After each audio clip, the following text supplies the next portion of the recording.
Far from the river valleys, where many early civilizations first took root, beyond the stone cities and fertile plains that shaped the ancient worlds of Egypt, Mesopotamia, and Mesoamerica, there exists a land defined not by walls or monuments, but by open horizon and endless sky, a vast expanse of grassland stretching across the heart of Central Asia, where wind moves freely across rolling plains and where survival has long depended not on fixed settlements, but on movement, adaptation, and an intimate understanding of the natural world. And it was within this landscape, known today as the Mongolian steppe, that the foundations of the Mongol Empire were slowly shaped over centuries, long before the name of Genghis Khan would echo across continents. The Mongolian steppe is a land of immense scale,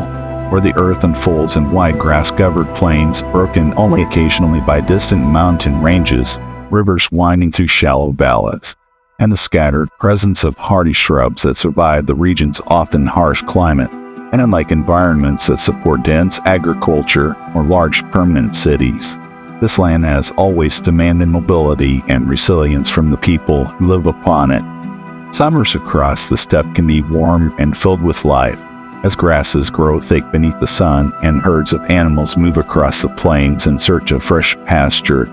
Yet winters arrive with unforgiving force, bringing icy winds and deep cold that can freeze rivers and bury the land beneath snow.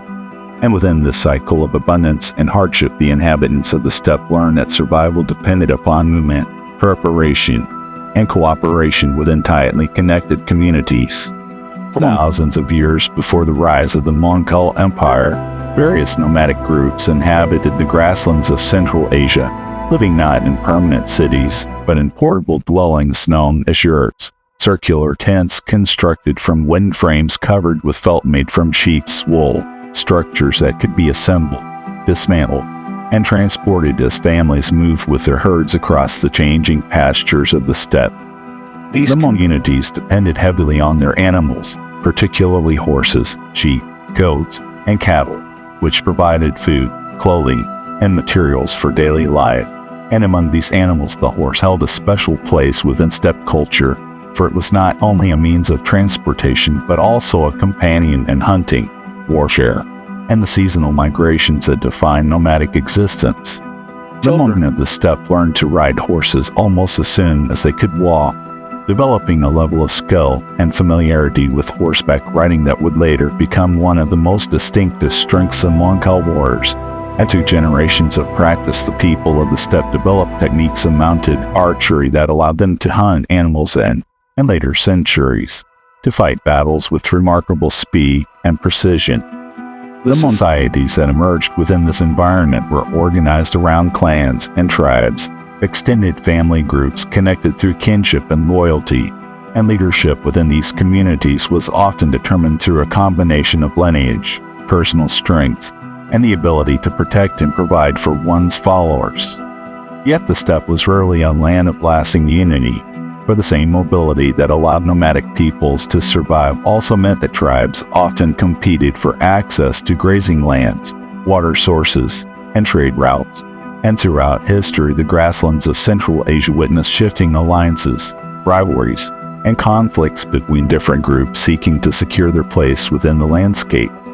Despite these conflicts, the steppe also served as a crossroads between distant civilizations, for its open terrain allowed movement between regions that might otherwise have remained separated by mountains or deserts, and traders traveling along routes that would later become part of the Silk Road carried goods and ideas between China, Persia, and the Mediterranean world, occasionally encountering the nomadic peoples who inhabited the plains between these settled civilizations.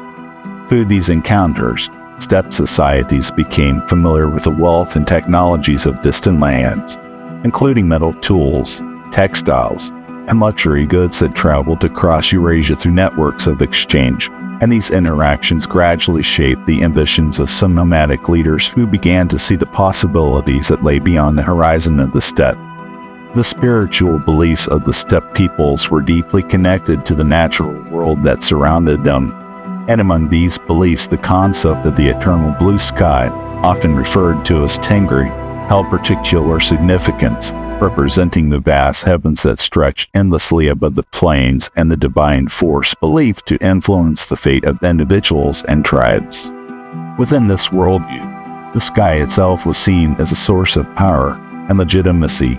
and leaders who rose to prominence were often believed to have been chosen or favored by the celestial authority, an idea that would later play an important role in shaping the identity of the Mongol Empire. Life on the steppe required constant awareness of the environment, but the success of the community depended on recognizing the changing patterns of weather, grass growth, and animal migration, and the people who lived there developed a deep knowledge of the land that allowed them to navigate vast distances without the need for roads or fixed landmarks. The familiarity with the open landscape also fostered a sense of independence and adaptability that would later become one of the defining characteristics of the Mongol people, for individuals who grew up in such conditions learned to endure hardship, respond quickly to challenges, and rely upon the strength of their community.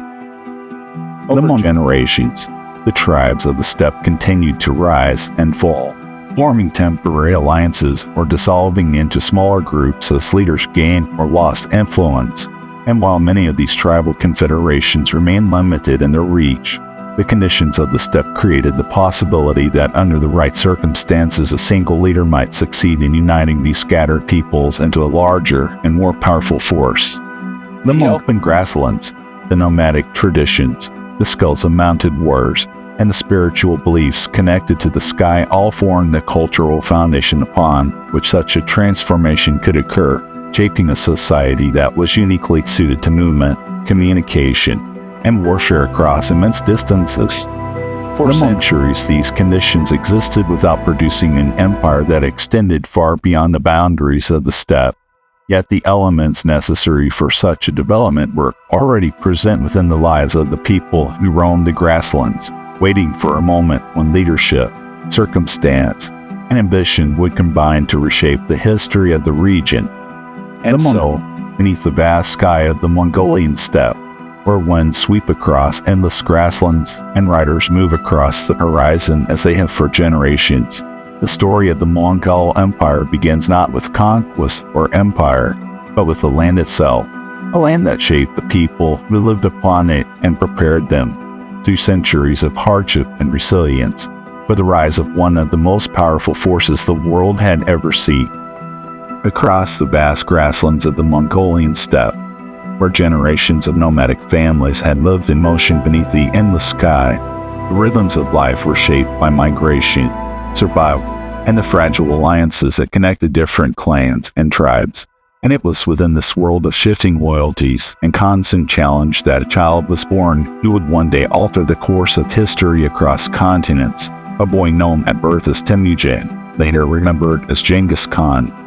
Temujin was born in the middle of the 12th century into a Mongol clan that lived along the banks of the Anan River, a region where grasslands stretched toward distant mountains and where families moved with their herds according to the seasons. And like many children of the steppe, his early life was shaped by the traditions of nomadic society, where survival depended upon cooperation within the clan and the leadership of those strong enough to guide their people through the challenges of the environment.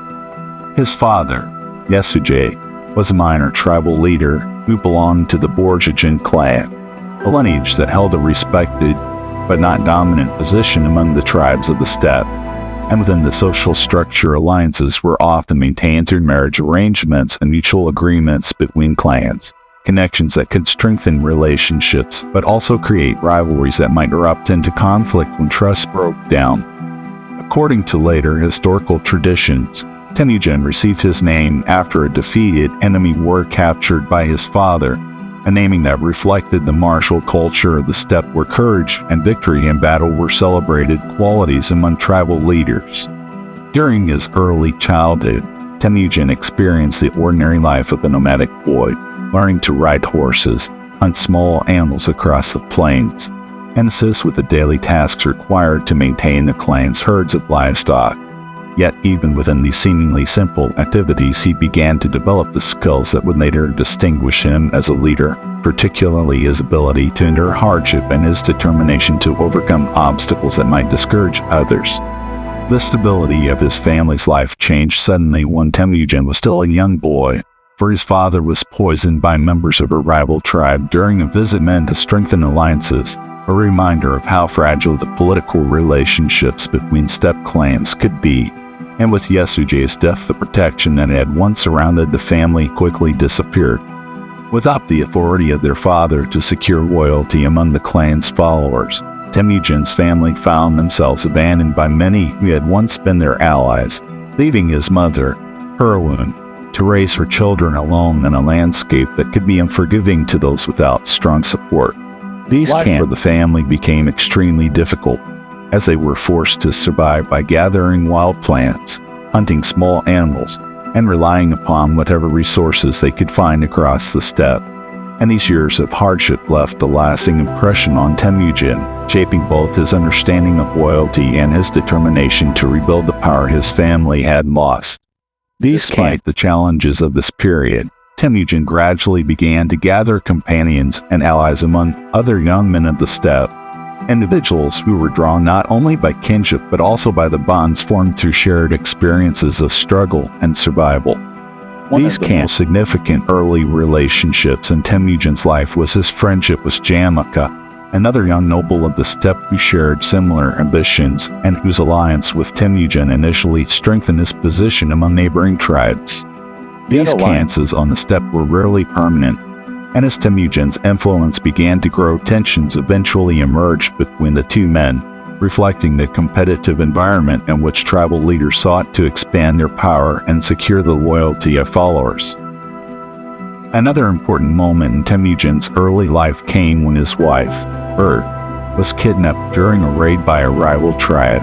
an event that forced him to seek help from allied clans to rescue her. And the success of this effort not only strengthened his personal resolve but also demonstrated his ability to organize support from different groups across the steppe.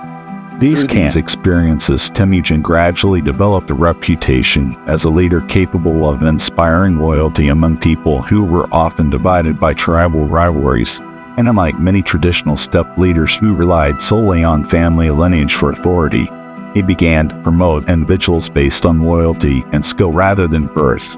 This approach allowed Temujin to attract followers from a variety of backgrounds, including warriors and families who had been marginalized or oppressed by other tribal leaders, creating a community united less by bloodline and more by shared purpose. As his influence expanded, Temujin began to challenge rival clans and build alliances that extended across larger areas of the steppe, demonstrating a strategic understanding of both diplomacy and warfare that would later become central to his success. The steppe itself continued to shape his leadership, for the open grasslands demanded mobility and adaptability, and Temujin's followers became increasingly skilled at coordinating movement across vast distances, communicating quickly between groups, and using the environment to their advantage. Within this growing network of supporters, Temujin established systems of loyalty and discipline that reinforced unity among his followers, emphasizing fairness in the distribution of resources and the importance of protecting those who remained faithful to his leadership. These principles helped to distinguish his emerging confederation from other tribal groups that remained divided by internal disputes and traditional hierarchies, allowing Temujin to gradually consolidate power in ways that had rarely been achieved among the nomadic peoples of the steppe. By the end of his early years as a leader, Temujin had begun to transform his personal following into something larger than a single clan, building the foundations of a broader alliance that would soon challenge the existing balance of power across the Mongolian grasslands. These struggles of his youth had shaped him into a leader who understood both the fragility of loyalty and the strength that could arise from unity, and these lessons would soon guide his efforts to bring together the scattered tribes of the steppe under a single authority. And so, from the hardships of a childhood marked by loss and survival, the young Temujin emerged as a determined and ambitious figure within the world of the Mongolian steppe, a leader whose experiences had prepared him for the challenges ahead, and whose rise would soon set in motion a transformation that would reshape the history of Eurasia and give birth to the vast empire that history would remember under the name of Genghis Khan. across the wide grasslands of the Mongolian steppe, where tribes had long lived in cycles of alliance and rivalry beneath the open sky. The growing influence of the young leader Temujin began to reshape the balance of power among the nomadic peoples of Central Asia. And as the years passed, his reputation as a determined and capable leader spread across the plains, attracting followers who saw in him not only strength but also the possibility of unity within a land that had for generations remained divided among competing clans. The world of the steppe was built upon mobility and kinship, and leadership often depended on one's ability to command loyalty among warriors who were accustomed to independence. Yet Temujin gradually distinguished himself by offering something different from the traditional hierarchy of tribal life, for rather than relying solely upon noble lineage to determine authority, he rewarded loyalty, courage, and skill, creating opportunities for individuals from diverse backgrounds to rise within his growing community. This approach appealed to many who had felt marginalized within the older structures of steppe society, including warriors whose families had been defeated in earlier conflicts and individuals who sought protection from the constant struggles between rival clans. And through this expanding circle of followers, Temujin began to build a coalition that reached far beyond the limits of his original family group. Yet the path toward unity was not peaceful, for the tribes of the steppe had long been shaped by competition for grazing lands, water sources, and influence over trade routes that crossed Central Asia, and Temujin's efforts to consolidate power inevitably brought him into conflict with other leaders who sought to preserve their own authority. Among the most significant of these rivals was Jamaka, once Temujin's close companion and ally, whose own ambitions led him to challenge Temujin's growing influence, and the rivalry between these two leaders eventually escalated into open conflict, drawing different tribes into opposing alliances that reflected the broader struggle for control of the steppe. In these confrontations, Temujin demonstrated a strategic understanding of warfare that would later define the military power of the Mongols, emphasizing discipline, coordination, and the effective use of mounted archers who could move swiftly across the open plains while striking enemies with precision from a distance. The horse was central to the style of warfare, and Mongol warriors were trained from childhood to ride with exceptional skill, allowing them to fire arrows accurately while galloping across uneven terrain, a technique that gave them remarkable mobility compared to armies that depended on slower infantry formations. Temujin also organized his forces in ways that encouraged unity and cooperation among warriors from different clans, dividing them into structured units that operated together regardless of tribal origin, thereby weakening the old loyalties that had often divided steppe societies and replacing them with allegiance to a shared command.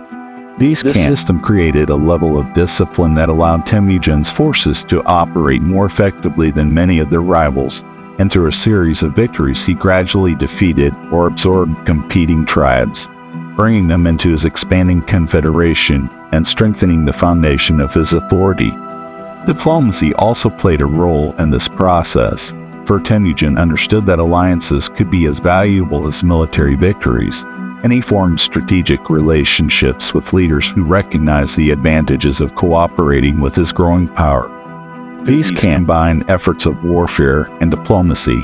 the balance of power across the Mongolian steppe began to shift dramatically, as tribes that had once existed independently now found themselves drawn into a larger political structure under Temujin's leadership. The transformation of steppe society reached a decisive moment in the early 13th century, when representatives of many Mongol tribes gathered in an assembly known as a Kurultai, a traditional council where leaders came together to discuss important matters and recognize authority. During this gathering, Temujin was formally proclaimed the supreme leader of the Mongols and given the title by which he would become known to history, Genghis Khan, a name often interpreted as meaning universal ruler or oceanic leader, symbolizing the belief that his authority extended across the vast expanse of the steppe. The proclamation of Genghis Khan marked the birth of the new political entity, a unified Mongol nation that replaced centuries of tribal division with a single leadership capable of directing the strength of the steppe toward shared goals. Following this unification, Genghis Khan introduced reforms designed to strengthen the cohesion of his people, including laws that promoted discipline, loyalty, and fairness within the ranks of his followers, ensuring that rewards were distributed according to merit and that betrayal was punished severely. These principles formed part of a legal code often referred to as the Yasa, a set of rules that helped regulate the behavior of the Mongol community and maintain order within the expanding confederation. The unification of the Mongol tribes also created opportunities that extended beyond the steppe itself. For once the internal rivalries of the grasslands had been resolved, the attention of the new Mongol leadership turned outward toward the neighboring regions that surrounded their homeland. To the south and east lay the wealthy territories of northern China,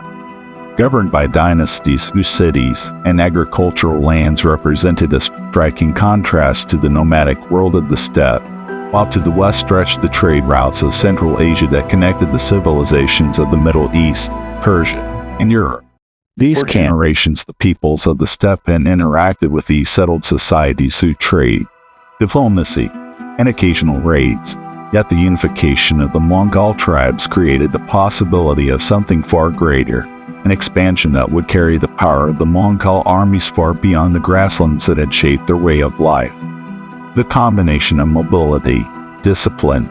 and strategic leadership that Genghis Khan had cultivated among his followers created a force unlike any that the surrounding civilizations had encountered, one capable of moving swiftly across vast distances while coordinating complex campaigns across multiple regions. Within the open plains of Mongolia, where riders once competed for survival and tribal prestige, a new political order had emerged, forged through hardship, loyalty, and the determination of a leader who had transformed personal struggle into a vision of unity. And so, beneath the endless sky of the steppe, the rise of Genghis Khan marked the beginning of a new chapter in world history, as the scattered tribes of the Mongolian grasslands were brought together into a single power whose influence would soon extend across continents, shaping the destinies of kingdoms and empires far beyond the horizon of the land where it began.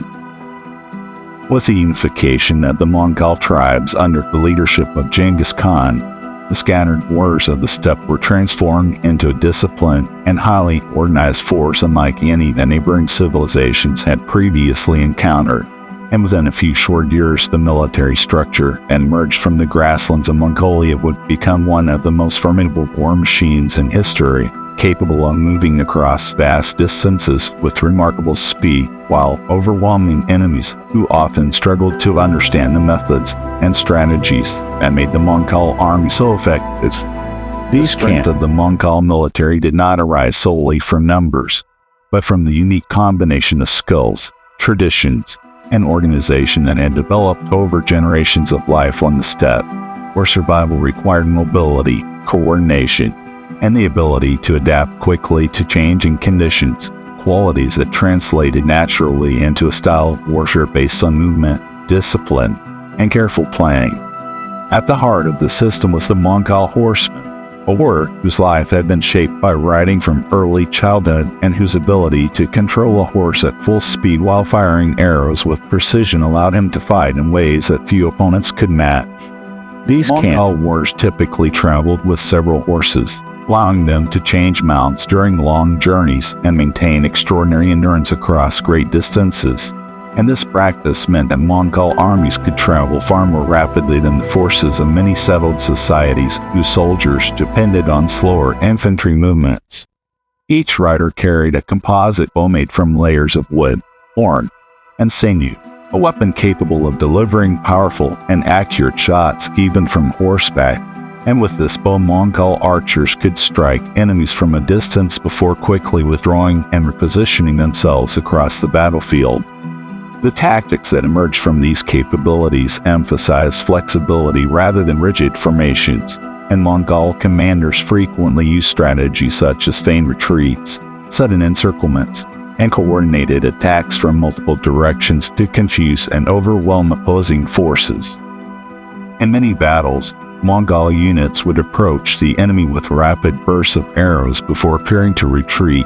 drawing their opponents into pursuit. only to turn suddenly and surround them once their formations had become disorganized.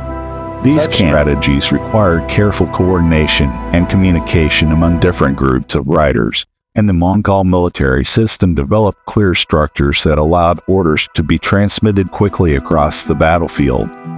One of the most important innovations introduced by Genghis Khan was the reorganization of the army into a decimal structure, in which units were arranged in groups of 10, 100, 1,000, and 10,000 warriors, a system that allowed commanders to maintain discipline and control even when operating across wide areas of terrain. These structures also reduced the influence of tribal divisions within the army, as warriors from different clans were placed together within units, reinforcing loyalty to the Mongol leadership rather than to individual tribal identities. This discipline became a defining feature of the Mongol forces, and warriors were expected to follow orders without hesitation while maintaining unity within their ranks, a principle that ensured coordinated action even during complex maneuvers. These counter skill in mounted combat, Mongol armies also developed remarkable logistical capabilities, allowing them to sustain long campaigns far from their homeland. These nomadic traditions had already prepared them for survival in harsh environments, and Mongol warriors were accustomed to traveling with limited supplies, relying on their animals for food and transport while moving swiftly across the landscape. This independence from traditional supply lines allowed Mongol armies to move with an efficiency that often surprised their enemies, appearing unexpectedly in regions that had assumed themselves protected by distance or terrain. These communication played a critical role in maintaining the effectiveness of these campaigns, and the Mongols established systems of messengers and relay stations that allowed information to travel rapidly between different parts of the army. These methods enabled commanders to coordinate movements across vast areas, ensuring that separate units could converge upon the same objective at precisely the right moment. Another strength of the Mongol military system was its openness to learning from other cultures, and as the Mongols encountered new technologies and ideas during their campaigns, they often adopted useful innovations into their own strategies. For example, siege warfare, which required specialized knowledge and equipment, was gradually incorporated into Mongol tactics through the assistance of engineers and craftsmen from conquered regions, allowing the Mongols to attack fortified cities that had once seemed beyond the reach of steppe warriors. These adaptations, the Mongol military expanded its capabilities far beyond the traditional limits of nomadic warfare, combining the speed and flexibility of steppe cavalry with the technical expertise necessary to challenge even the strongest defensive positions. The reputation of the Mongol armies grew rapidly as their victories accumulated, and news of their effectiveness spread across neighboring kingdoms, sometimes inspiring fear among opponents who had heard stories of their speed, discipline, and relentless pursuit of victory. Yet within the Mongol perspective, these campaigns were not simply acts of conquest but expressions of the unity and strength that had been forged on the steppe under the leadership of Genghis Khan. The warriors who rode across the plains saw themselves as participants in a larger mission guided by destiny and the favor of the eternal blue sky, the spiritual force believed to watch over the steppe and grant legitimacy to those chosen to lead. Under this belief, the Mongol army became not only a military force, but also a symbol of unity among the people who had once been divided by tribal rivalries, demonstrating how cooperation and discipline could transform scattered groups into a power capable of reshaping the political landscape of Eurasia. And so, as the newly organized Mongol war machine prepared to move beyond the boundaries of the steppe, the world beyond Mongolia stood on the edge of a transformation, where the armies that would soon ride outward from the grasslands carried with them a combination of mobility, strategy, and determination that would allow them to challenge kingdoms and empires across continents, beginning a series of campaigns that would establish the Mongol Empire as the largest continuous land empire the world had ever known. After the rise of Genghis Khan and the formation of a unified Mongol leadership, the vast grasslands of Central Asia entered a new period of transformation. For the tribes that had once existed as scattered and competing groups were gradually brought together under a single authority, creating a political unity that had rarely been achieved across the steppe. And through a combination of diplomacy, military strength, and strategic alliances, Genghis Khan began the process of consolidating power across the region that would become the heartland of the Mongol Empire. For centuries before this moment, the steppe had been a landscape defined by mobility and rivalry, where clans and tribes rose and fell through shifting alliances and conflicts over grazing lands, water sources, and trade routes that passed between distant civilizations. And while earlier leaders had occasionally formed temporary confederations, these alliances often dissolved as quickly as they appeared, leaving the region divided among competing groups. The rise of Genghis Khan introduced a new vision for the organization of steppe society, one in which unity was built not solely upon tribal heritage but upon loyalty to a shared leadership and a system of laws designed to maintain order within the expanding Mongol community. Central to this transformation was the continued restructuring of the tribal system that had traditionally governed life on the steppe, and rather than allowing each tribe to maintain its own separate identity within the army, Genghis Khan reorganized the population into mixed units that combined individuals from different clans. This deliberate restructuring weakened the old divisions that had long fueled rivalries and replaced them with a sense of collective identity centered around the Mongol state itself, encouraging warriors to see themselves as part of a broader community whose strength depended on unity and cooperation. At the same time, the expansion of Mongol authority required the submission or defeat of rival tribes that resisted incorporation into the new order, and several major conflicts marked the early years of this consolidation as Genghis Khan's forces confronted powerful opponents who sought to preserve their independence. Among these rivals were the Tatars, a group that had long competed with the Mongols for influence across parts of the steppe, and through a series of campaigns the Tatars were defeated and absorbed into the expanding Mongol Confederation. Their warriors and families gradually integrated into the new system of organization. Another important confrontation occurred with the Naiman tribe, one of the strongest political entities within the western regions of the steppe, whose leaders commanded significant resources and alliances among neighboring groups. The defeat of the Naiman marked a major turning point in the consolidation of the Mongol state, for it removed one of the most powerful obstacles to unity and opened the way for Mongol influence to spread further across Central Asia. In addition to these military victories, Genghis Khan continued to strengthen alliances with groups that chose to cooperate with his leadership, offering protection and inclusion within the Mongol Confederation in exchange for loyalty and participation in the expanding political structure. These alliances allowed the Mongol state to grow rapidly, incorporating diverse peoples whose skills and knowledge contributed to the development of a more complex and capable society. The consolidation of the steppe also brought changes to the systems of law and governance that guided daily life within the Mongol community, and the code known as the Yasa provided a framework for regulating behavior, emphasizing discipline, fairness, and the protection of loyal followers. Within the system, theft, betrayal, and disobedience were treated with severe consequences, reinforcing the importance of unity within a society that depended upon trust and cooperation in order to function effectively. At the same time, merit became a central principle within Mongol leadership, allowing individuals to rise through the ranks of the army and administration based on ability rather than noble birth alone, a policy that helped attract capable warriors and advisors from a variety of backgrounds.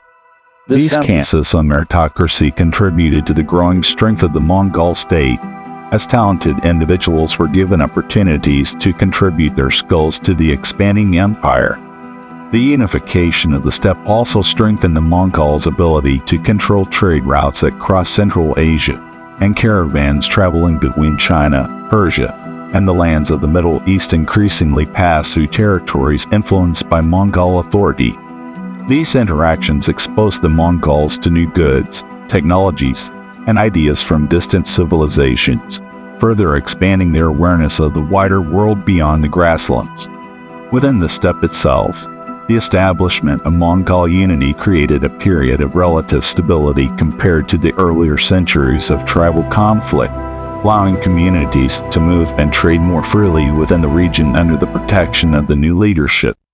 Yet the consolidation of the steppe also revealed new possibilities for expansion beyond its borders, for the unified Mongol state now possessed the military strength and organizational structure necessary to challenge the powerful kingdoms that surrounded their homeland. To the east lay the territories of northern China, governed by dynasties whose cities and agricultural wealth presented both opportunity and challenge for the emerging Mongol power. To the west stretched the lands of Central Asia and Persia, connected through trade networks that had long carried goods across the Eurasian continent. With the steppe unified and the Mongol army disciplined and prepared, the focus of Genghis Khan and his followers began to turn outward toward these neighboring regions, setting the stage for campaigns that would soon extend far beyond the grasslands of Mongolia. And so, through the defeat of rival tribes, the forging of alliances, and the creation of a new political structure built upon unity and discipline, the conquest of the steppe was completed, transforming a land once divided by tribal rivalry into the foundation of a powerful empire whose influence would soon spread across much of the known world. With the grasslands of the Mongolian steppe united under the leadership of Genghis Khan, a transformation began to unfold that would carry the influence of the Mongol people far beyond the familiar plains of their homeland. For the unity achieved among the tribes of the steppe and created a force capable of moving outward into the surrounding regions. And in the early years of the 13th century, the Mongol armies began to turn their attention toward the neighboring kingdoms whose cities, wealth, and trade routes had long been known to the nomadic peoples of Central Asia. To the south and east lay the territories of northern China, where powerful dynasties governed large populations supported by fertile agricultural lands and fortified cities, and these lands represented both opportunity and challenge for the expanding Mongol state, for while their wealth was considerable, their defenses were designed to resist invasion from the very steppe wars who now sought to extend their influence beyond the grasslands. The first major campaigns of the Mongol expansion focused on the region controlled by the Jin dynasty, a ruling power in northern China whose authority extended across a network of cities, rivers, and agricultural communities. And for the Mongols, this campaign required the adaptation of their traditional methods of warfare to confront a society that relied heavily on fortified urban centers and defensive walls. At first, the Mongols approached these campaigns with the mobility that had always defined their military strength, using mounted archers to strike swiftly against enemy forces in the open countryside while disrupting communication and supply routes between cities, gradually weakening the defensive structure that supported the Jin rulers. Yet the conquest of heavily fortified cities demanded new strategies, and as the Mongols advanced, they began to incorporate the expertise of engineers and craftsmen from conquered territories, individuals who possessed knowledge of siege technology that could be used to breach city walls and overcome defensive positions. Through these adaptations, the Mongol armies expanded their capabilities beyond traditional steppe warfare, combining the speed and coordination of mounted troops with the technical skills required to attack fortified settlements. These campaigns continued. The Mongols achieved a series of victories that steadily weakened the Jin dynasty's control over northern China, demonstrating that the nomadic armies of the steppe could challenge even the most established political systems when guided by effective leadership and strategic planning. While the eastern campaigns unfolded, another conflict emerged that would carry the Mongol expansion far to the west,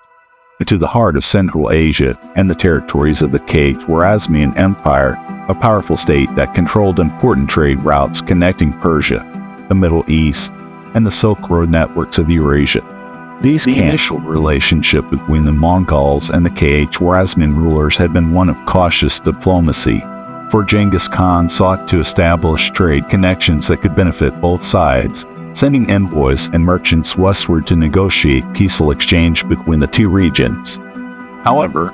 this fragile relationship collapsed when Mongol envoys were arrested and executed by local authorities within the Khwarezmian territory, an act that was interpreted by the Mongol leadership as a grave violation of diplomatic custom and an insult to their authority. In response, Genghis Khan launched a campaign that would become one of the most dramatic episodes of the Mongol expansion, directing his armies westward across the deserts and cities of Central Asia with the determination to confront the rulers responsible for the destruction of his envoys. The Mongol forces moved with extraordinary speed across regions that had previously been considered difficult to traverse, crossing deserts and mountain passes while coordinating attacks against multiple cities across the Khwarezmian domain. Cities such as Bukhara and Samarkand, long celebrated as centers of trade and learning along the Silk Road, found themselves facing the advancing Mongol armies whose tactics combine mobility, discipline, and strategic coordination. The fall of these cities marked a significant moment in the expansion of the Mongol Empire, for it demonstrated that even the wealthiest and most established urban centers of Central Asia could be brought under Mongol influence.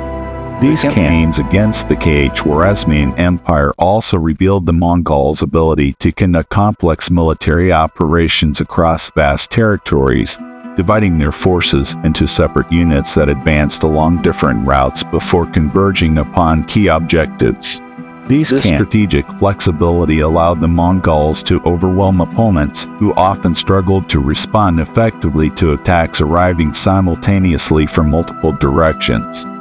As the Khwarezmian rulers attempted to flee westward to escape the advancing Mongol forces, the Mongol armies pursued them across enormous distances, carrying the reach of their campaigns into regions that bordered the Caucasus Mountains and the eastern edges of Europe. These campaigns not only expanded the territory of the Mongol Empire, but also introduced Mongol influence into a wide range of cultural and political environments, bringing the nomadic traditions of the steppe into contact with the cities and societies of Central Asia, Persia, and beyond. These Mongol leadership, these victories reinforced the belief that their expansion was guided by destiny and the favor of the eternal blue sky, a spiritual concept that had long shaped the worldview of the steppe peoples and provided a sense of legitimacy to their growing empire. Within the Mongol homeland, news of these successes further strengthened the authority of Genghis Khan and the unity of the tribes who had come together under his leadership. But the victories demonstrated that the strength forged on the steppe could reshape the political landscape far beyond the grasslands where their society had originated. Yet even as the empire expanded outward across Eurasia, the traditions and values of the steppe remained central to the identity of the Mongol people, reminding them that their power had been born from the open plains, the skills of mounted warriors, and the discipline that had transformed scattered tribes into a unified force. And so, as the Mongol armies moved across deserts, mountains, and cities, the empire continued to grow in both territory and influence, marking the beginning of a new era in which the people of the steppe would become one of the most significant powers in the history of the ancient world, connecting distant regions through conquest, trade, and the movement of ideas across the vast landscapes of Eurasia. As the Mongol armies expanded far beyond the grasslands of their homeland, moving across deserts, mountains, and fertile river valleys, the people of the steppe encountered worlds very different from the open plains that had shaped their traditions for centuries. And within these encounters, the Mongols faced cities whose scale, wealth, and complexity contrasted sharply with the mobile life of the nomadic communities from which their power had emerged. Under the leadership of Genghis Khan, the Mongol expansion had already carried their influence across vast regions of Central Asia, bringing them into contact with some of the most important urban centers along the ancient trade routes of Eurasia, cities such as Samarkand and Bukhara that had long served as crossroads of culture, commerce, and learning along the Silk Road. For the people of the steppe, these cities represented both opportunity and challenge, for while they offered access to wealth, resources, and strategic trade routes, they were also protected by defensive walls, organized administrations, and populations far larger than the nomadic communities the Mongols had traditionally encountered. These Mongol leadership understood that controlling these cities could transform their expanding state into something far more powerful than a nomadic confederation alone, allowing them to influence trade networks that stretched across continents and to draw upon the skills of artisans, engineers, and scholars whose knowledge could strengthen the empire. The Mongol campaigns against the cities of Central Asia therefore required both military strength and strategic adaptation, where the traditional tactics amounted archery that had proven so effective on the open steppe needed to be combined with siege warfare techniques capable of overcoming fortified urban defenses. To meet this challenge, the Mongols increasingly incorporated specialists from conquered regions into their forces, including engineers familiar with the construction of siege engines, catapults, and other devices capable of breaching city walls. Through these adaptations, the Mongol army developed the ability to conduct complex sieges while still maintaining the mobility that remained its greatest strength. When the Mongol forces approached cities such as Bukhara, their reputation had already begun to spread across the region, carried by merchants, travelers, and refugees who described the speed and discipline of the steppe armies. In many cases, the Mongols offered cities the opportunity to surrender peacefully and accept incorporation into the expanding empire, promising protection and continued trade in exchange for loyalty to Mongol authority. These cities accepted these terms, recognizing the advantages of cooperation with the new power rising from the steppe, while others resisted, choosing to defend their walls against the approaching armies. For cities that resisted, the consequences could be severe, for Mongol campaigns were often conducted with the intention of discouraging future resistance by demonstrating the consequences of defiance. These Mongols also recognized the value of preserving cities that possess strategic or economic importance, and in many cases, once a city accepted Mongol rule, its population and institutions were allowed to continue functioning under the supervision of Mongol administrators. Through this approach, the Mongols gradually integrated many urban centers into their empire, creating a network of cities connected by the trade routes that cross Central Asia. Within these cities, artisans, merchants, and scholars continued their work, now operating within an empire that stretched across enormous distances and linked regions that had previously been separated by political boundaries. The Mongol leadership demonstrated a pragmatic attitude toward the diverse cultures they encountered, often allowing local traditions and religions to continue so long as the population acknowledged Mongol authority and contributed resources to the empire. This flexibility helped stabilize many regions under Mongol rule, encouraging cooperation among populations who recognized that the new empire could provide protection for trade and travel across previously unstable territories. As the Mongol campaigns continued, their influence spread further into Persia and the Middle East, bringing them into contact with new cities whose architecture, languages, and customs reflected centuries of development within settled civilizations. For the Mongols themselves, these encounters gradually broadened their understanding of the world beyond the steppe, introducing them to new forms of governance, technology, and cultural expression. These cities they conquered also became centers where knowledge and resources from different regions could be gathered and redistributed across the empire, strengthening the networks of exchange that connected distant parts of Eurasia. These camps traveling along the Silk Road found that Mongol authority often provided greater security for long-distance trade than had existed under the fragmented political systems that preceded it, allowing goods such as silk, spices, precious metals, and textiles to move more freely across the continent. This environment of increased connectivity began to transform the Mongol Empire into not only a military power, but also a bridge between civilizations, linking the economies and cultures of East Asia, Central Asia, the Middle East, and eventually even Europe.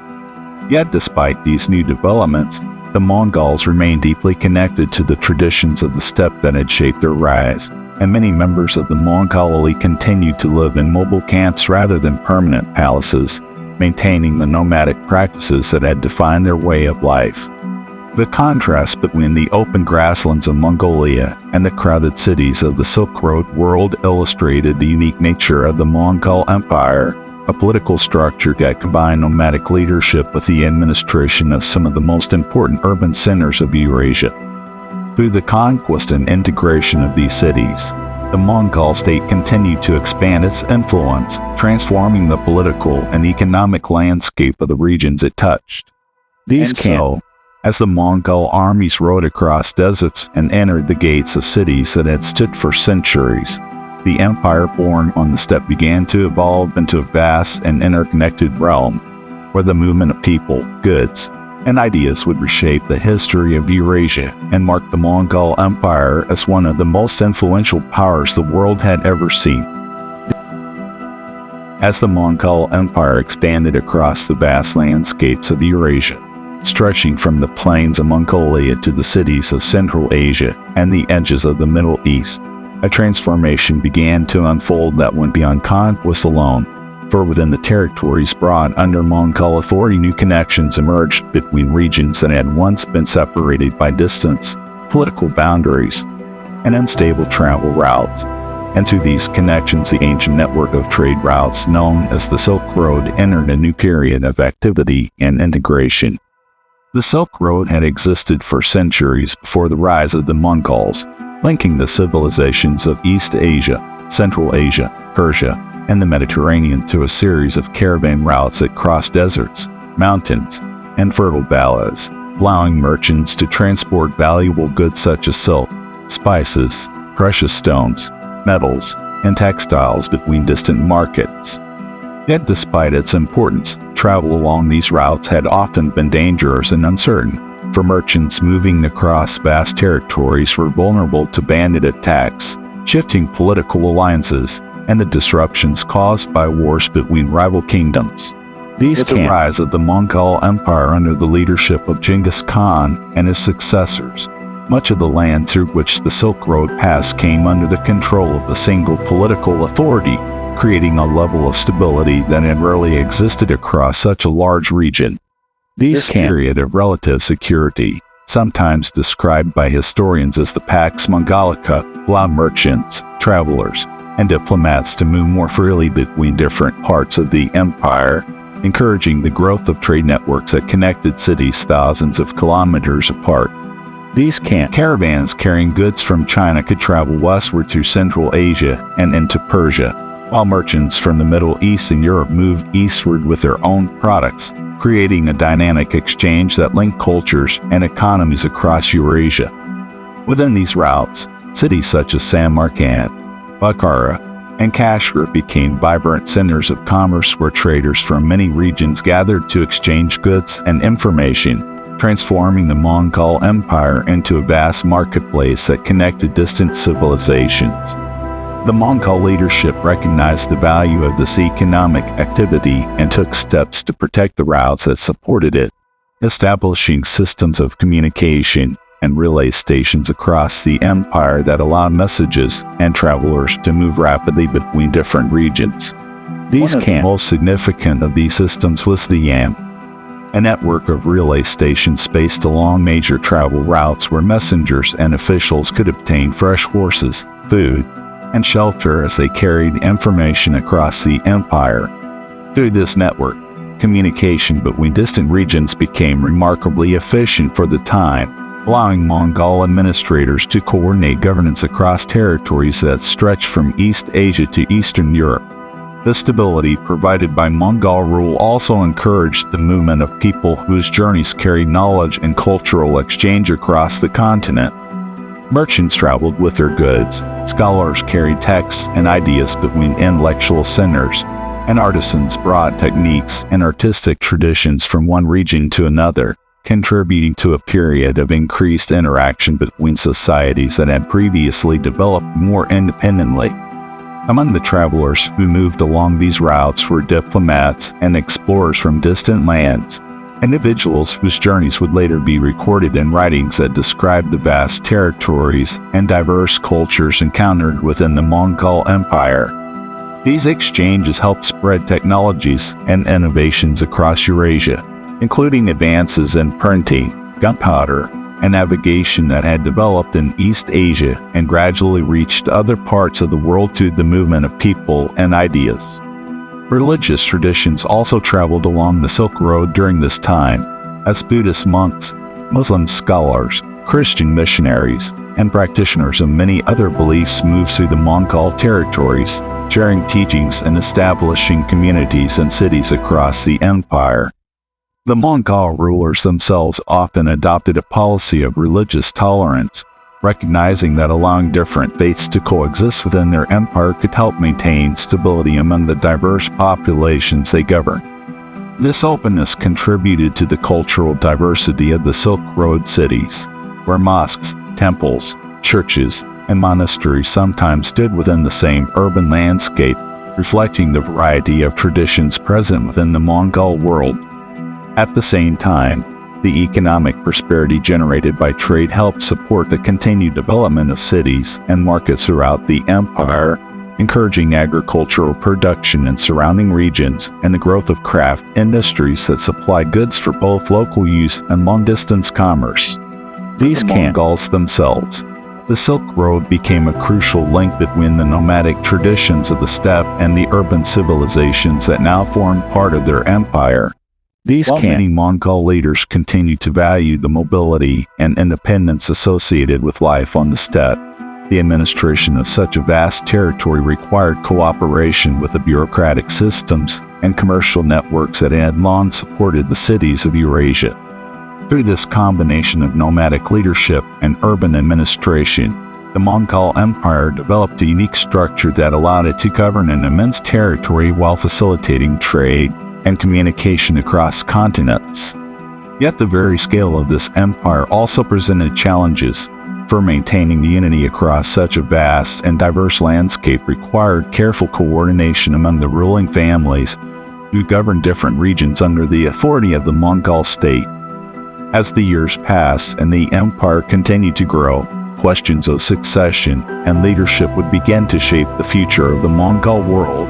influencing the political structure that would emerge after the passing of Genghis Khan. And so, during this period of expanding trade and cultural exchange, the Mongol Empire reached a new stage in its development, becoming not only a force of conquest but also a bridge connecting distant civilizations through the movement of goods, ideas, and people along the great routes of the Silk Road. As the Mongol Empire expanded across Eurasia, connecting distant regions through conquest, diplomacy, and trade, the vast territories brought under Mongol authority gradually formed a new kind of political landscape, one in which cultures, languages, and traditions from across the continent came into contact within the framework of the single imperial system. And within this environment, the Mongol world emerged as a unique blend of nomadic heritage and diverse regional influences that shaped daily life across one of the largest empires in history. At the center of this world remain the traditions of the steppe, the values and customs that had shaped the early lives of the Mongols long before the rise of their empire, and even as their power extended across cities and agricultural regions. Many members of the Mongol elite continued to live in mobile encampments rather than permanent palaces, maintaining the lifestyle that had defined their ancestors. These camps, often composed of clusters of yurts arranged across open grasslands, served as temporary centers of leadership where Mongol rulers conducted meetings, received envoys, and coordinated the administration of territories that stretched across enormous distances. Within the empire, however,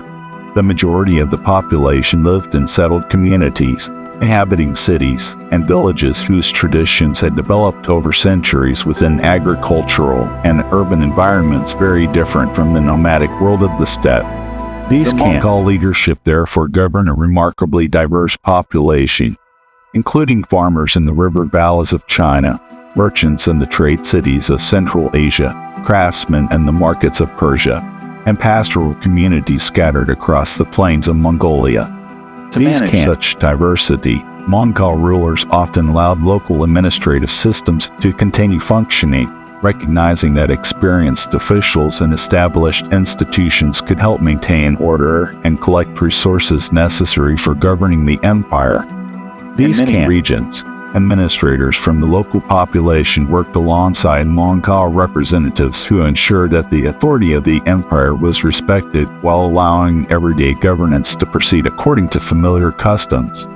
Trade continued to flourish within this environment, supported by the stability created by Mongol rule across much of Eurasia, and merchants traveling along the Silk Road found that the protection offered by the empire allowed them to transport goods across vast distances with greater security than had previously been possible. Caravans carrying silk, spices, precious stones, metals, textiles, and other valuable commodities moved between the markets of East Asia, Central Asia, the Middle East, and Europe, linking distant economies through networks of exchange that flourished under Mongol supervision. These movement of merchants and travelers also contributed to the spread of knowledge and cultural ideas, as scholars, artists, and religious teachers carried their traditions across the empire's territories. These cities connected by these routes. It was not uncommon to encounter people from different regions and backgrounds interacting in marketplaces and administrative centers, creating urban environments that reflected the multicultural character of the Mongol world. Religion played an important role in this diversity, for the Mongol rulers generally practiced a policy of tolerance toward different belief systems, allowing followers of many traditions to practice their faith openly within the empire. These Islam, Christianity, and various local spiritual traditions could all be found within Mongol territories, and religious leaders often traveled freely between regions, sharing teachings and establishing communities. This environment of relative openness allowed intellectual and cultural exchange to flourish, contributing to the spread of artistic styles, scientific knowledge, and philosophical ideas across the empire. At the same time, the Mongol rulers continued to emphasize the importance of loyalty and discipline within the imperial structure, maintaining systems of law and governance that ensured stability across their vast territories.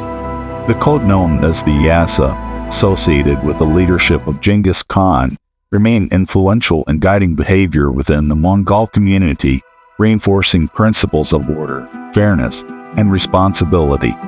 Within the military, the organizational structures established during the early years of the Mongol expansion continued to provide the foundation for maintaining control across distant regions, with units stationed throughout the empire to respond to challenges and maintain security. The administration of the empire also depended upon effective communication, and the network of relay stations established across Mongol territory allowed messages and travelers to move quickly between different parts of the empire. These systems ensured that rulers and administrators could remain informed about developments across regions separated by thousands of kilometers, allowing the Mongol leadership to coordinate policies and respond to emerging situations.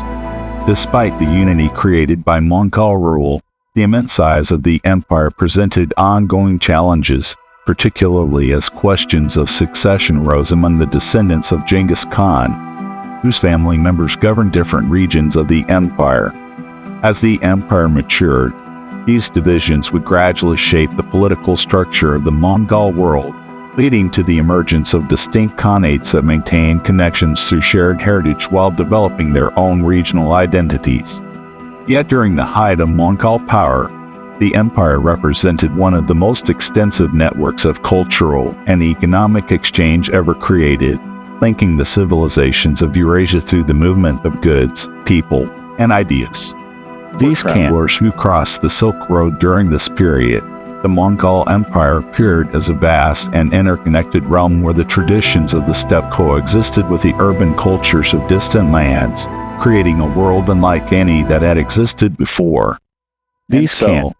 Within this remarkable landscape of diversity and connection, the Mongol world flourished as a meeting place of civilizations, demonstrating how an empire born from the grasslands of Central Asia could transform the relationships between societies across continents and shape the course of history through both conquest and exchange.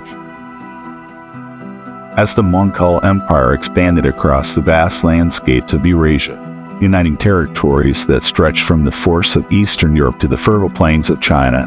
The political structure created by Genghis Khan faced a challenge that had shaped many great empires throughout history: the question of how such an immense realm could be governed across generations after the passing of the leader who had first united its people.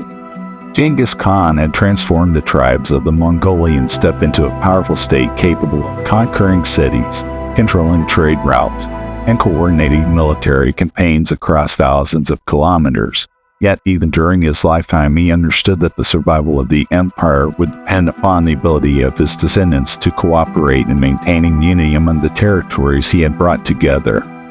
Before his death in 1227,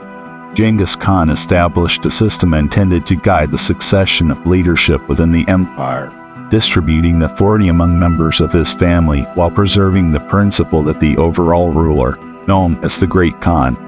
would be chosen through assemblies of Mongol leaders.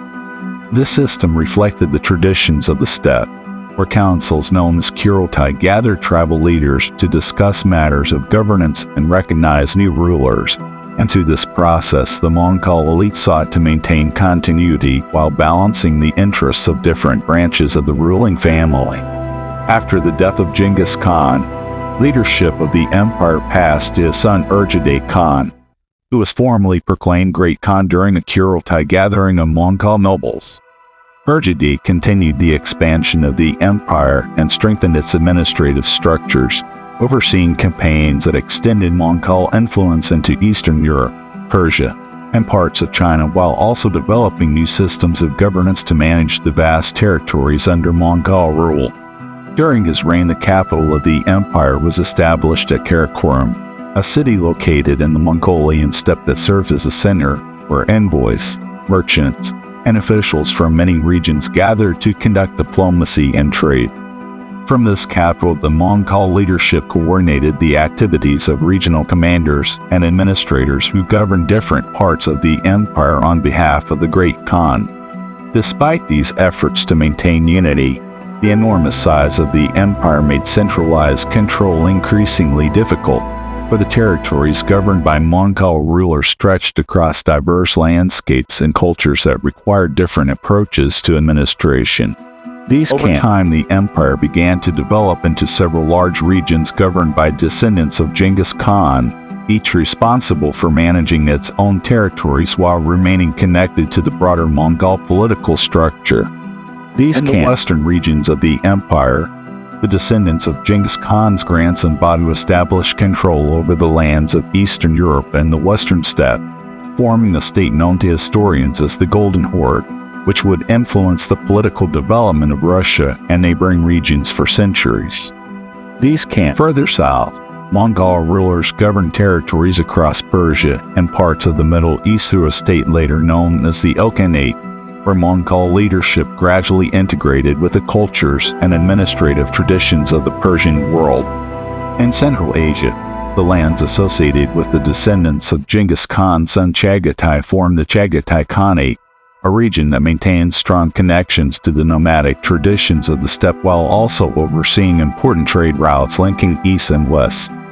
Meanwhile, in East Asia, Mongol power continued to grow under later rulers, eventually leading to the establishment of a dynasty that would rule over China itself. These regions remain connected through shared ancestry and historical ties to the Mongol imperial family. The practical realities of governing such distant territories gradually encouraged the development of separate political identities within each Khanate. Communication between these regions, though supported by the relay systems established during the early years of the empire, became increasingly complicated as distances, local priorities, and internal conflicts influenced the decisions of regional leaders.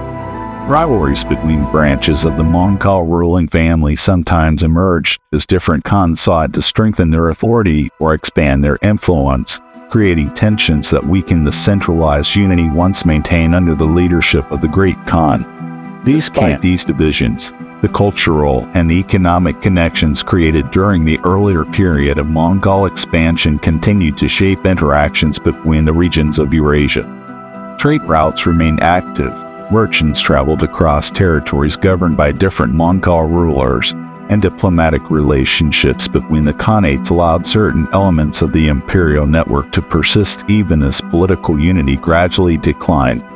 Within each Khanate, the Mongol rulers adapted their systems of governance to the local conditions of the regions they controlled, incorporating administrative practices, languages, and cultural traditions from the populations they governed. In Persia, Mongol rulers gradually adopted aspects of Persian court culture and administration, while in China the Mongol leadership would eventually establish a new imperial dynasty that blended Mongol authority with Chinese institutions. These adaptations reflected the broader transformation of the Mongol world as its leaders moved from a purely nomadic background toward the governance of complex agricultural and urban societies. These processes of division therefore did not immediately bring an end to the influence of the Mongol Empire, but rather reshaped its political structure into a network of related states that continued to play significant roles in the history of Eurasia. Even as the centralized authority of the Great Khan diminished over time, the legacy of the unified empire remained visible in the systems of trade, communication, and cultural exchange that had developed during the height of Mongol power. And so, as the Mongol Empire entered a new phase in which regional Khanates governed territories once united under a single ruler, the political landscape of Eurasia continued to evolve, shaped by the descendants of Genghis Khan, whose authority still carried echoes of the empire that had once stretched across much of the known world. As the unified structure of the Mongol Empire gradually evolved into several independent Khanates across Eurasia, the influence of the empire did not disappear with its political divisions, but the systems, connections, and cultural exchanges created during the era of Mongol expansion continued to shape the regions under their control for generations, leaving behind a legacy that reached far beyond the grasslands of the steppe where the empire had first emerged. These descendants of Genghis Khan continued to rule over vast territories, each Khanate developing its own identity while still reflecting elements of the political traditions established during the early years of the Mongol Empire. These in Asia, one of the most significant developments occurred when Kublai Khan, a grandson of Genghis Khan, established the Yuan dynasty in China during the 13th century, becoming the first Mongol ruler to govern the Chinese Empire directly. Under Kublai Khan's leadership, the Yuan dynasty combined Mongol political authority with Chinese administrative systems, allowing the empire to govern a large population through established bureaucratic institutions while maintaining connections to the broader Mongol world. The capital of the Yuan dynasty was established at Khanbali, a city known today as Beijing, which became a center of imperial administration, commerce, and cultural exchange within East Asia. Meanwhile, in the western regions of Eurasia, the Golden or governed territories that stretched across the steppes north of the Black Sea and influenced the development of the Russian principalities that existed within its sphere of authority. These Golden Horde maintained many of the traditions associated with the steppe, continuing to rely on mobile leadership and the movement of pastoral communities while also engaging in trade and diplomacy with neighboring states. Further south, the Ilkhanate ruled over Persia and parts of the Middle East, where Mongol rulers gradually adopted elements of Persian culture, language, and religion while governing a region known for its long history of scholarship, art, and commerce. Within the Ilkhanate, Mongol leaders supported the construction of new cities, libraries, and centers of learning, demonstrating how the Mongol presence could contribute to the cultural life of the regions they governed. In Central Asia,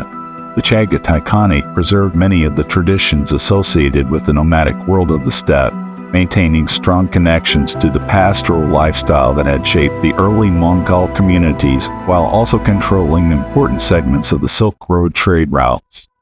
Although these Khanates developed distinct political identities, they remained connected through shared ancestry and the memory of the empire established by Genghis Khan, whose achievements continued to influence how Mongol rulers understood their role within the world. The networks of trade and communication established during the era of Mongol expansion also continued to function long after the political unity of the empire had weakened. These camps traveling across Eurasia still moved along routes that had been stabilized during the Mongol period, and the exchange of goods between East and West continued to shape the economies of many regions. Along these routes, ideas and technologies also spread across continents, contributing to the transfer of knowledge in fields such as astronomy, medicine, engineering, and navigation. The Mongol Empire had helped create conditions in which travelers, merchants, and scholars could move across great distances, and these connections influenced the development of societies far beyond the boundaries of the original Mongol homeland.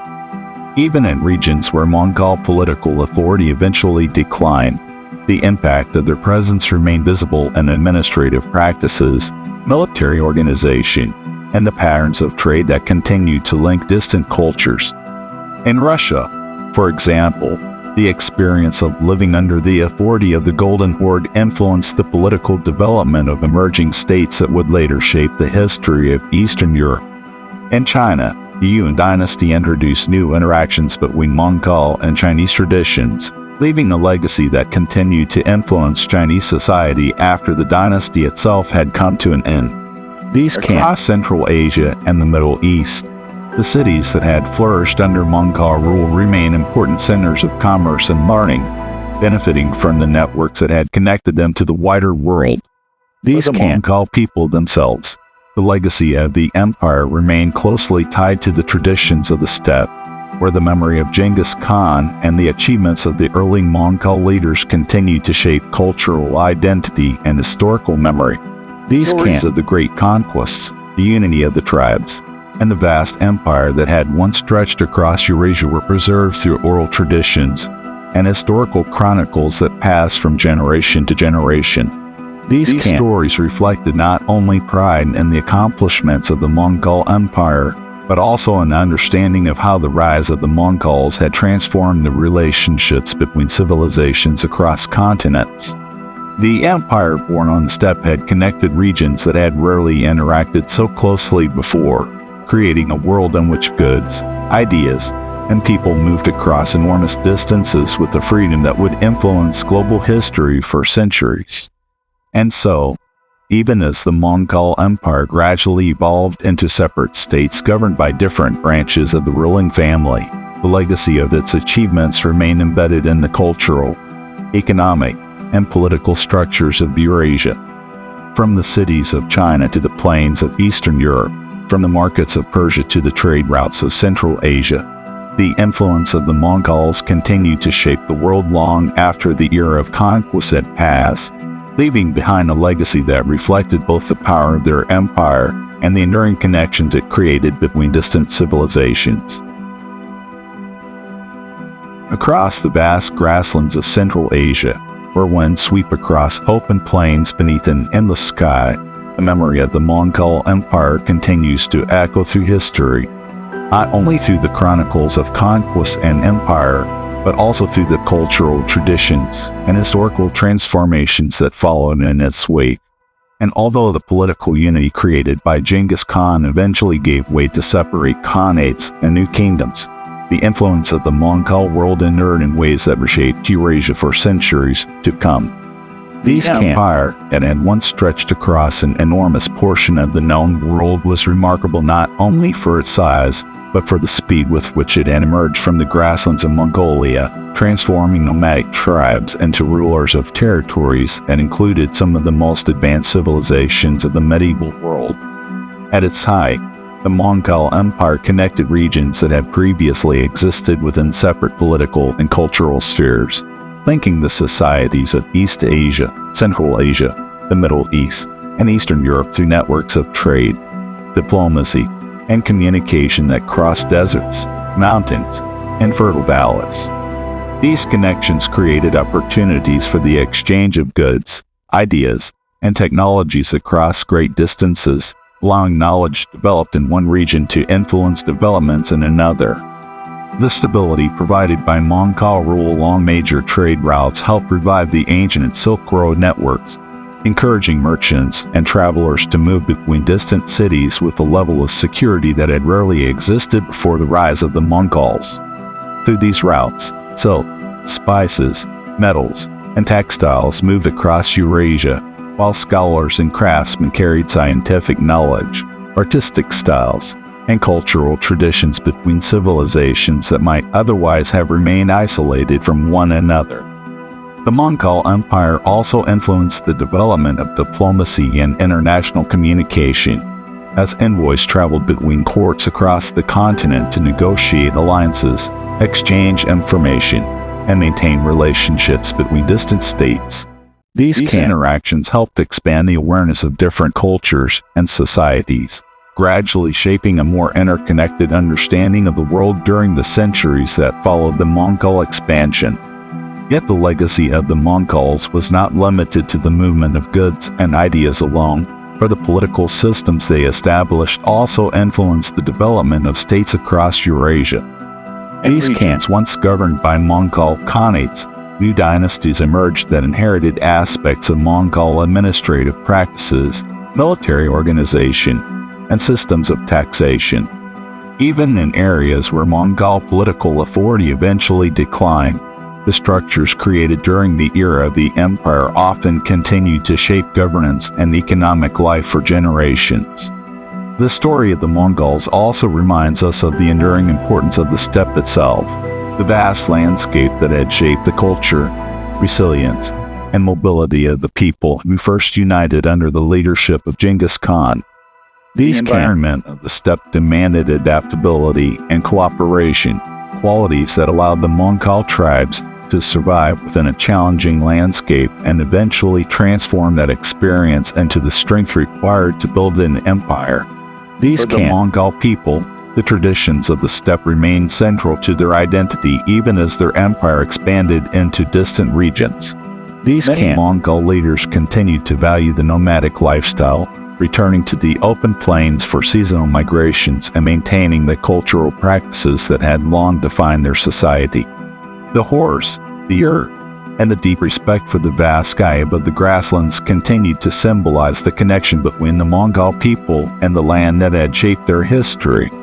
Across modern Mongolia and neighboring regions, the legacy of the Mongol Empire remains an important part of cultural heritage, remembered through historical monuments, literature, and the stories that preserve the memory of the empire's rise. The figure of Genghis Khan, once a young boy named Temujin struggling to survive on the steppe, has become one of the most influential figures in world history, representing the extraordinary transformation of a leader who united the tribes of the grasslands and carried their power across continents. Yet the history of the Mongol Empire is not only a story of conquest, for it is also a story of connection, adaptation, and the complex interactions between nomadic and settled societies. The empire created bridges between cultures that had once existed at great distances from one another, shaping the flow of trade, knowledge, and diplomacy across Eurasia in ways that would influence the course of global history. Even centuries after the empire's political unity faded, the routes it stabilized, the relationships it established, and the cultural exchanges it encouraged continued to shape the development of civilizations across the continent. And so, when we look across the grasslands of Mongolia today, where horses still move across the open plains and the horizon stretches endlessly beneath a blue sky, we are reminded that the story of the Mongol Empire began not in a palace or city but within the rhythm of the steppe itself. It was here,